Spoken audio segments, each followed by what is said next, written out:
বন্ধুরা সবাই কেমন আছো? বন্ধুরা আজকে তোমাদের আপন মায়ের পুকুরে ছেলের ঠাকুর ডুবানো নিয়ে অসাধারণ একটি সত্য ঘটনা বলবো।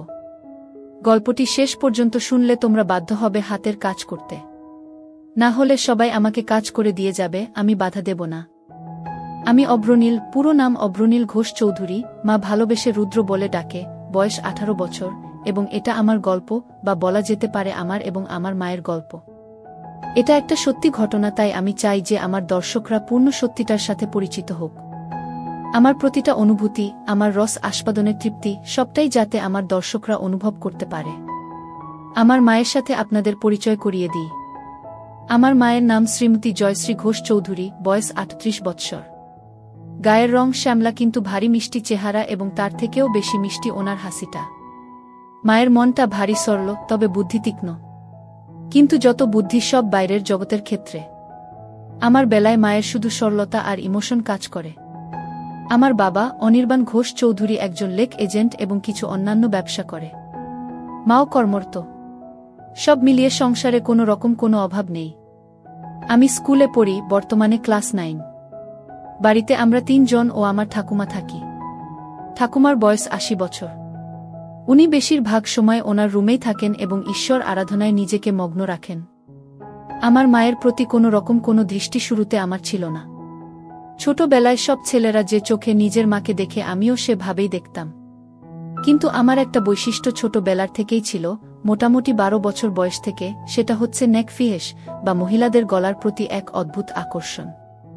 আর আমার মায়ের প্রতি আমার সূত্রপাত ঘটে আমার এই ফিহেসের দ্বারা।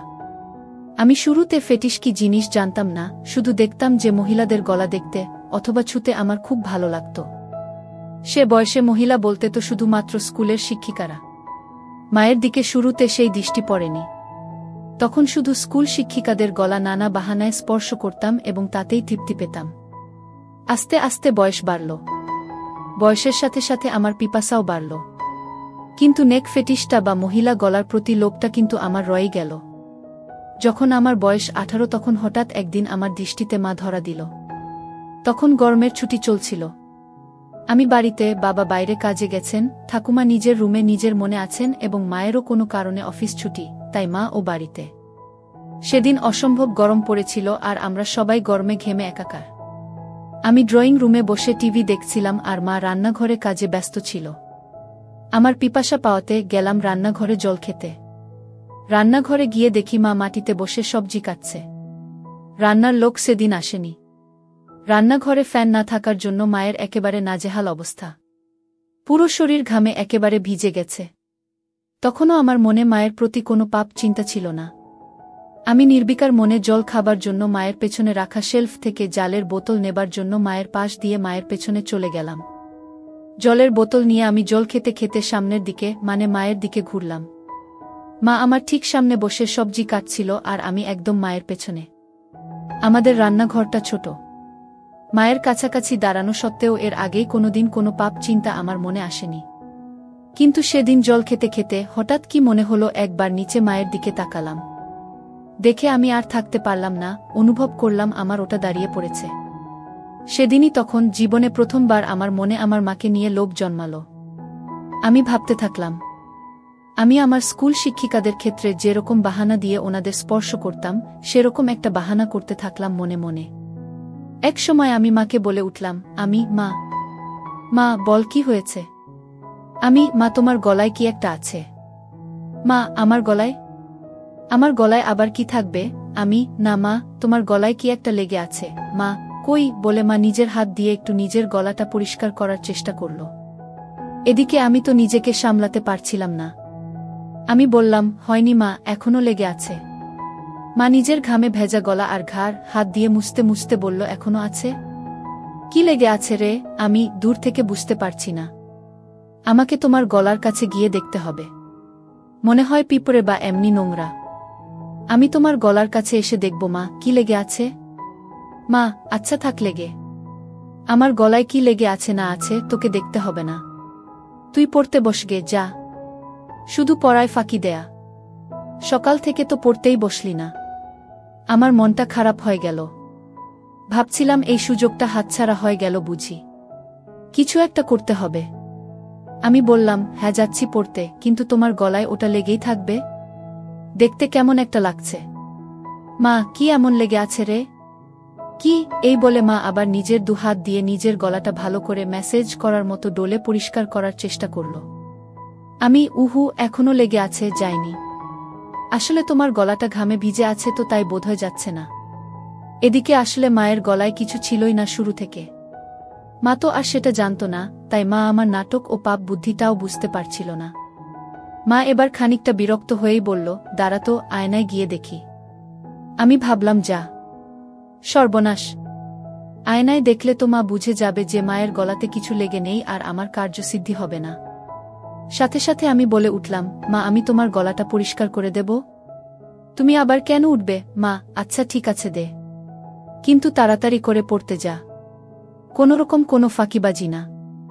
আমি তো এই কথা শুনে মহা আনন্দে মনে মনে লাফাচ্ছি।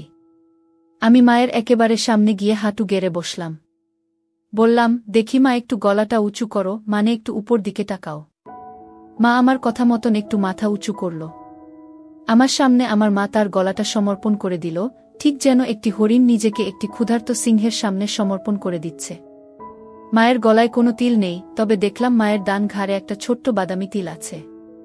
গলার মাঝখান দিয়ে দুটো রেখা চলে গেছে পাশাপাশি, মানে দুটো গলার ভাঁজ আর কি। আমি কাপা কাপা হাতে মায়ের গলা স্পর্শ করলাম। প্রথমে আস্তে করে ছুতেই অনুভব হলো যে মায়ের গলাটা কি নরম ও চামড়াটা কি মসৃণ। আমি আর থাকতে পারলাম না, আমার পুরো ডান হাত দিয়ে মায়ের গলাতে বোলাতে লাগলাম। এই সব কিছু কয়েক মিনিটের মধ্যে ঘটে গেল। মা বলল, কি রে হয়েছে? আমি, মা, আরেকটু মাথাটা উঁচু করো, তোমার গলার ভাঁজে আটকে গেছে। গলাটা পুরো স্ট্রেচ না হলে পরিষ্কার হচ্ছে না। এই শুনে মা নিজের মাথাটাকে আরও পেছন দিকে করার চেষ্টা করল। আমি মায়ের থুতনি ধরে আরেকটু উপর দিকে করে দিলাম, যাতে মায়ের গলাটা পুরোপুরি আমার সামনে মেলা থাকে। আমি তাকিয়ে একবার দেখে নিলাম যে মায়ের দৃষ্টি ওপরে ছাদের দিকে, মানে আমি সামনে। মায়ের গলা নিয়ে কি করছি মা দেখতে পারবে না। আমি বললাম, মা, আমি একটু তোমার গলার কাছে এসে ফু দিচ্ছি, যাতে তাড়াতাড়ি পরিষ্কার হয়ে যায়, ঠিক আছে? মা, আচ্ছা ঠিক আছে, যা করার তাড়াতাড়ি কর, আমার অনেক কাজ পড়ে আছে। আমি, হ্যাঁ মা, বলে একেবারে মায়ের গলার কাছে নিজের ঠোঁট নিয়ে গেলাম আর মৃদু ফু দিতে থাকলাম মায়ের সারা গলায়। একসময় থাকতে না পেরে মায়ের গলার একদম মাঝখানে একটা হালকা হামি দিয়ে ফেললাম। তারপর ভয় ভয় মায়ের দিকে তাকিয়ে দেখলাম একবার যে মা কিছু টের পেল কিনা। মা আমি কি করছি দেখতে না পেলেও আমার স্পর্শ তো অনুভব করতেই পারছিল। আমার ভয় হচ্ছিল যে মা নিজের গলায় আমার স্পর্শ অনুভব করে ফেলল কিনা, আমার হাতের স্পর্শ আর ঠোঁটের স্পর্শের মধ্যে তফাৎ ধরে ফেলল কিনা। কিন্তু দেখলাম যে না, মা কিছু বুঝতে পারেনি। আমারও সাহস বেড়ে গেল। মা হঠাৎ নিজের দুহাত দিয়ে আমাকে এক ঝাটকা দিয়ে দূরে ফেলে দিল। হঠাৎ ধাক্কা খেয়ে আমি পেছনে হেলে বসে পড়লাম ও নিজের সম্বিত ফিরে পেলাম। মায়ের দিকে তাকিয়ে দেখি মা গম্ভীর হয়ে নিজের আঁচল ঠিক করছে আর এক হাতে সবজি তুলছে। মা সঙ্গে সঙ্গে একটা হাত দিয়ে নিজের আঁচল নিয়ে নিজের গলাকে ভালো করে মুছে নিল। আমি খানিকটা ভয় পেয়ে বললাম, মা কি হলো? মা, কি হবে আবার? তুই পড়তে যা। আমি, না মানে তোমার গলা পরিষ্কার করছিলাম, তুমি হঠাৎ ধাক্কা দিলে।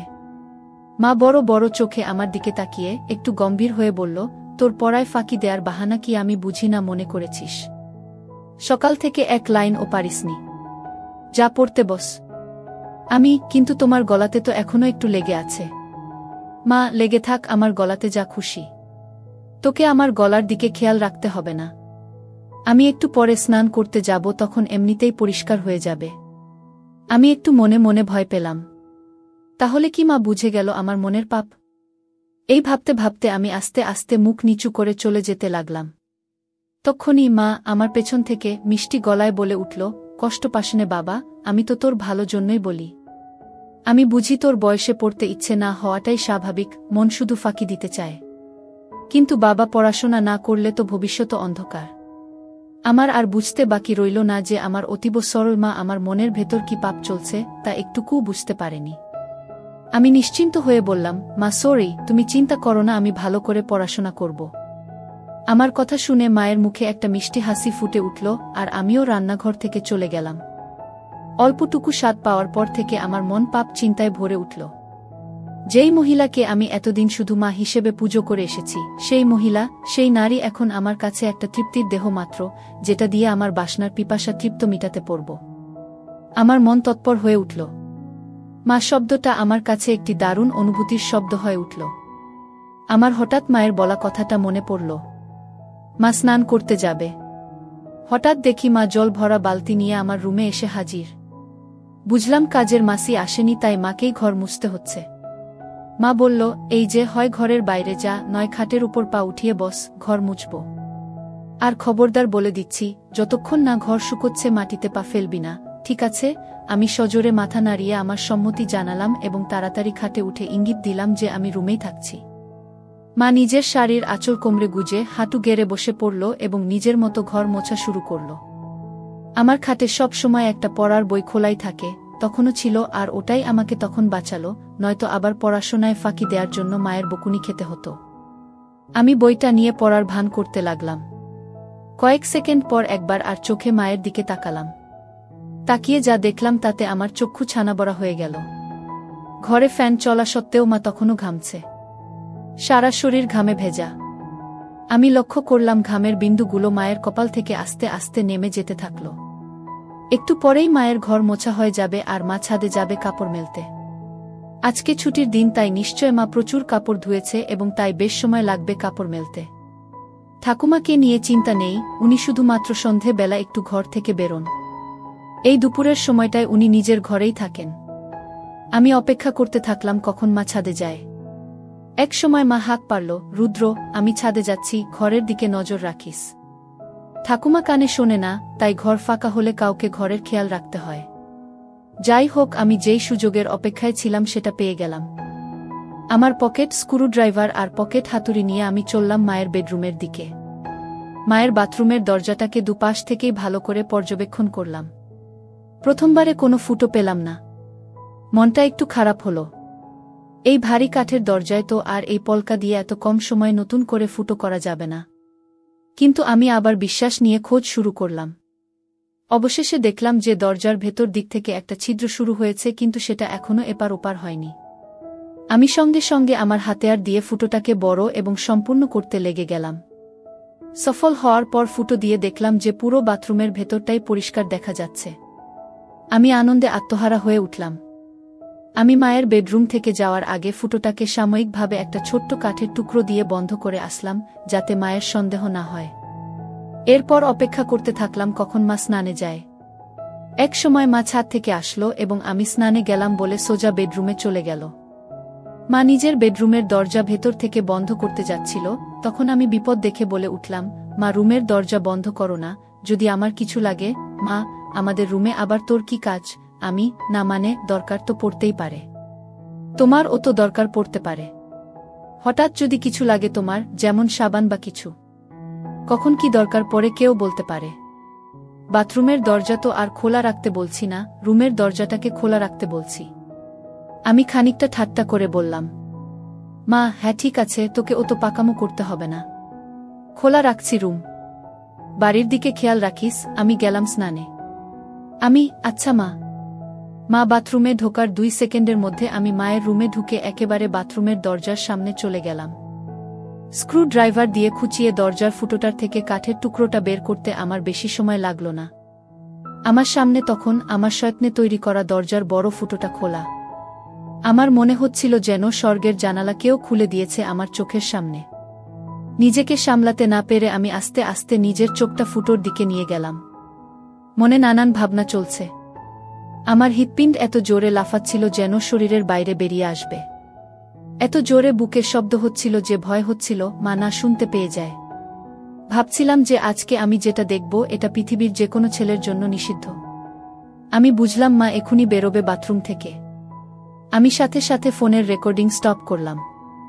দরজার ফুটোটাকে আবার কাঠের টুকরো দিয়ে যত্নে বন্ধ করে দিলাম ছুট নিজের ঘরের দিকে। নিজের ঘরে পৌঁছানো মাত্র শুনতে পেলাম মা বাথরুমে থেকে বেরিয়ে এসেছে। মনে মনে হাফ ছেড়ে বাঁচলাম। আমার মনে তখন পরম আনন্দ, যেন বিশ্ব জয় করে এসেছি। আমার মন ব্যাকুল হয়ে উঠল মাকে পাওয়ার জন্য। মনে মনে প্ল্যান ভাবতে থাকলাম, কিন্তু কোনো প্ল্যান মাথায় আসছিল না। এদিকে মায়ের অফিস শুরু হয়ে গেল। মাকে একা পাওয়ার সুযোগ হচ্ছিল না। আমার মন তরপাতে থাকল। দিনের পর দিন আমি মন মরা হয়ে যেতে থাকলাম। পড়ায় মন বসছিল না। টিউশন টিচারের কাছ থেকে আমার নামে নালিশও আসে মায়ের কাছে। মা আমাকে নিয়ে একদিন বাবার সাথে সন্ধে বেলা বসে জিজ্ঞেস করে কি হয়েছে আমার, বোঝায় ভালো করে পড়তে। কিন্তু আমি কি আর আসল কারণটা বলতে পারি, তাই চুপ করে বাবা মায়ের কথা শুনি এবং হজম করি। এভাবে বেশ কিছু দিন কেটে যায়, আমার মানসিক ও শারীরিক পরিস্থিতির উন্নতি হয় না। মা বাবাও হাল ছেড়ে দেয়, বোধহয় ভেবেছিল যে স্কুল খুললে রুটিন চলা শুরু হবে, তখন সব ঠিক হয়ে যাবে আমার। কিন্তু একমাত্র আমিই জানি আমার কিসে উন্নতি হবে। এভাবে প্রায় এক যায়। আমি আমার 15তম জন্মদিন পার করি। আমি আর নিজেকে শান্ত রাখতে পারতাম না। মাকে ধরার সময় নিয়ন্ত্রণ হারিয়ে মায়ের গলায় কামড়ে দিলাম। অমনি মা আমাকে ঠেলে সরিয়ে দিয়ে বলল, শর্ত রুদ্র, বেয়াদব কথাকার, আজকাল একটু বেশিই গায়ে পড়ছিস। আমার এসব ভালো লাগে না। গরমের মধ্যে গা ঘেঁষাঘেঁষি। আগে তো এরম করতিস না তুই। আমি কি যে বলো মা। কেন, আমি তো তোমাকে আদর করে আগেও ধরতাম। মাসে যাই হোক, হেফতে ওই হিন্দি আর ইংরেজি সিরিয়াল সিনেমা দেখে তোর এইসব ভীমরতি চেপেছে। আমাদের বাঙালিদের মধ্যে ছেলেরা বড় হয়ে গেলে মায়ের থেকে দূরে দূরে থাকে, এরম গা ঘেঁষাঘেঁষি করে না। আর তুই তো একটু বেশিই করিস। ধরার পর কি আমার গলায় ঘাড়ে কামড়ে দিস? এতে পরে আমার ব্যথা করে। দুবার তো দেখেছি কালসিটে পড়ে গেছে। এটা কি তোর নতুন কোনো দুষ্টুমি শুরু হয়েছে নাকি আমার উপর রাগ করে আমার বকুনির প্রতিশোধ নিস তুই? আমি তো মায়ের কথা শুনে পাথরের মতন দাঁড়িয়ে ভয় পাচ্ছিলাম আর ভাবছিলাম যে মা তবে আমার মায়ের গলায় হামি দেয়া কামড়ানোটা টের পেয়েছে প্রতিবার। আর সেটাই তো স্বাভাবিক। আমিই বোকা, পাপের চোটে গান শূন্যর মতো ওভারকনফিডেন্ট হয়ে যাচ্ছিলাম আস্তে আস্তে। এখন কি হবে? আবার ভাবলাম মা টের পেয়েছে ঠিকই, কিন্তু তার ছেলের আসল মতলবটা এখনো বুঝতে পারেনি। এটা ভাবা মাত্র আমার মনে একটু সাহস আসলো। আমি বললাম, কি যে বলো মা তুমি। এটাতে আমার আবার কি দুষ্টুমি? আমার সব বাঙালি বন্ধুরাও তো তাদের মাকে ভালোবেসে এভাবে ধরে। মা এবার একটু বিরক্ত হয়ে বলল, সে কে কি করছে সেটা আমি জানি না। আমার এটা পছন্দ না, তাই তুই এটা করবি না, ব্যাস। বোঝা গেল। আমি মাথা নেড়ে আমার সম্মতি জানালাম। মা, আর বন্ধুদের থেকে এই সমস্ত বদ অভ্যেস না শিখে ভালো কিছুও তো শিখতে পারিস নাকি? আমি বুঝলাম কথা লাভ নেই। ব্যাপারটা খুব সিরিয়াস দিকে যায়নি, তাই এখানেই ইতি করতে হবে। আমি তাই আবার ঘাড় নিলে বললাম, হ্যাঁ মা, তুমি ঠিকই বলেছ। আমি তোমার কথা মতোই চলব। মা এটা শুনে নিজের রুমে চলে গেল, আর আমিও আমার রুমে হাত দিয়ে কাজ সেরে নিলাম। এর মধ্যে আবার একদিন মা ছুটি পেল এবং বাড়িতেই ছিল। বাবা ভাগ্যবশত কাজে বাইরে। আমার মনের শয়তান জেগে উঠল। মনে মনে ভাবলাম, আজকে যে করেই হোক মাকে পেতেই হবে। দুপুরে খাওয়া দাওয়া শেষ করে আমি আমার ঘরে আর মা নিজের ঘরে দুপুরের ঘুম দিতে চলে গেলাম। বিছানায় শুয়ে থাকলাম ঠিকই, কিন্তু ঘুম আর আসছে না। মায়ের ঘরে পৌঁছে আমি আস্তে করে বেডরুমের দরজা ফাঁক করে মায়ের রুমে ঢুকলাম। ঢুকে দেখি মা বিছানার একদম একধারে এসে দরজার দিকে পাশ ফিরে শুয়ে আছে। আমিও এবার নিশ্চিন্ত হয়ে মায়ের পাশে খাটের উপর বসলাম। মা বা দিকে কাত হয়ে শুয়েছিল। আমি এবার সাহস করে মায়ের গলার একদম কাছে চলে গেলাম। কিন্তু বিপদ ঘটল তারপরেই। মায়ের ঘুম সাথে সাথে ভেঙে গেল, আর মা আমাকে ধাক্কা মেরে ফেলে বিছানায় উঠে বসল। মা, কি রে বাবা, তুই কি করছিলিস আমার কাছে এসে? আমি আমতা করতে করতে বললাম, কই মা, কিছু না তো। মা একটু রেগে গিয়ে বলল, কিছু না তো মানে? রুদ্র, দেখ, ভালো চাস তো সত্যি কথা বল। কি করছিলি তুই আমার এত কাছে এসে? আমি কোথায় মা? না না, আমি কোথায় তোমার কাছে ছিলাম? আমি তো তোমার পাশে খাটে বসেছিলাম। আমার আসলে ঘুম আসছিল না, তাই তোমার সাথে গল্প করতে এসেছিলাম। এসে দেখি তুমি ঘুমোচ্ছ, তাই তোমার কাছে বিছানায় সবে একটু বসেছিলাম। ভাবলাম যদি তুমি একটু জেগে থাকো তাহলে আমার সাড়া পেয়ে উঠবে। কিন্তু আমার এত সুন্দর মসৃণ বানানো গল্প মায়ের একটুকুও বিশ্বাস হল না। মা জোরে বলে উঠল, মিথ্যে কথা বলিস না। তোর গরম নিঃশ্বাস আমি আমার ঘাড়ে অনুভব করেছি। বল, কি করছিলি তুই? আমি বললাম, মা, আমি তোমার কাছে কিছু লুকোবো না। আমি তোমাকে খুব ভালোবাসি, কিন্তু আমি জানি না কেন আমার তোমার প্রতি একটা অদ্ভুত আসক্তি আছে। আমার কথা তখনও শেষও হয়নি, মা আমার গালে সপাটে এক থাপ্পড় মারল। আমি প্রায় মাথা ঘুরে বিছানায় লুটিয়ে পড়লাম। মা, তোর লজ্জা করছে না রুদ্র তোর মাকে এগুলো কথা বলতে? আমি তোর মা। তোকে জন্ম দিয়েছি। মা মানে বুঝিস জানোয়ার? হায় ভগবান, এগুলো কথা তো আমি তোর বাবাকেও বলতে পারবো না। তোর বাবা তো আর তোকে মারতে পারবে না, নিজেই হয়তো মরে যাবে। আমি কাঁদতে কাঁদতে বললাম, মা আমাকে ক্ষমা করে দাও, কিন্তু তোমাকে না পেলে আমার জীবন বৃথা। আমি জানি না কেন সব সময় শুধু তোমার কামনা আমার মন জুড়ে থাকে। আমার পড়ায় মন বসছে না, রেজাল্ট খারাপ হচ্ছে, এমনকি আমার শরীর ভালো নেই। তুমি তো সবই জানো মা। বিশ্বাস করো আমি অনেক চেষ্টা করেছি, কিন্তু কিছুতেই তোমাকে পাওয়ার ইচ্ছেটাকে মন থেকে বের করতে পারিনি। আমি সাইকিয়াট্রিস্টের কাছেও গিয়েছি, কিন্তু তাদের কাছেও এর কোনো ট্রিটমেন্ট নেই। আমার অন্য কোনো মেয়েকে দেখলে এমন অনুভূতি হয় না যেমন তোমাকে দেখলে হয়। আমি কি করব বলো মা? মা ইস, থাম রুদ্র থাম। দোহাই তোকে, তুই চুপ কর। আমার কান আর নিতে পারছে না। আমি চুপ করে নিচের দিকে তাকিয়ে থাকলাম। খানিকক্ষণ পর মাকে একটু শান্ত দেখলাম। বলল, রুদ্র বাবা শোনো, এটা হয়তো একটা বয়সের প্রবলেম। তুই চেষ্টা কর, দেখবি সময়ের সাথে ঠিক হয়ে যাবে। আমি সাহস করে বললাম, না মা, আমার তোমার প্রতি বাসনা ততদিন কমবে না যতদিন না আমি তোমাকে পুরোপুরিভাবে পাব। মা, তুই একটু বড় হয় যা, তোকে তাড়াতাড়ি বিয়ে দিয়ে দেব। কেন এই বুড়ি মায়ের পেছনে পড়েছিস বাবা? আমার মনে হলো এইবার বোধহয় মায়ের মাতিসুল ভাব জেগে উঠেছে। যেটা চায় যে তার সন্তান সব সময় সুখে থাকে, ভালো থাক। আমি ভাবলাম আমাকে মায়ের এই মনের ভাবকে কাজে লাগাতেই হবে। এই আমার অন্তিম সুযোগ। আমি সাথে সাথে মায়ের পা ধরে বললাম, মা আমাকে একবার তোমার সাথে দাও। আমার আর এই জ্বালা সহ্য হচ্ছে না মা। মা প্লিজ। মা অল্প অল্প কাঁদতে কাঁদতে বলল, বাবা এ হয় না। আমি তোর জন্মদাত্রী মা। তুই এখন ছোট, তাই তুই কি চাইছিস সেটা বুঝতে পারছিস না। এটা হয় না বাবা, প্লিজ বোঝ। আমি খেয়াল করলাম যে মায়ের মুখে আর রাগের কোনো চিহ্ন নেই। মা পুরো ইমোশনাল হয়ে আছে। আমি মনে মনে ভাবলাম, এখনই খেলতে হবে। আমি সোজা হয়ে বসে আমার দুহাত দিয়ে মায়ের দুকাত ধরে ফেললাম আর মায়ের একদম কাছে চলে গিয়ে বললাম, মা প্লিজ একবার দাও। সব ঠিক হয়ে যাবে, প্রমিস। আর কোনো দিন তোমাকে বিরক্ত করব না। কোনো দিন কোনো কারো সাথে দুষ্টুমি করব না, ভালো করে পড়াশোনা করব, ভালো রেজাল্ট করব। প্লিজ মা প্লিজ। আমি বলতে বলতে একটা হামি খেলাম আর বলতে থাকলাম, প্লিজ মা। মা গো, জাস্ট একবার প্লিজ। আর কিচ্ছু চাই না, শুধু একবার দাও। মা হঠাৎ একটা চিৎকার করে উঠল। আমি ভয় পেয়ে মায়ের মুখ আমার হাত দিয়ে চেপে ধরলাম আর মাকে বিছানায় ফেলে মায়ের উপর চেপে বসলাম। মায়ের বোধহয় দম আটকে যাচ্ছিল, আমাকে ইশারা করে বলল যে হাত সরাতে।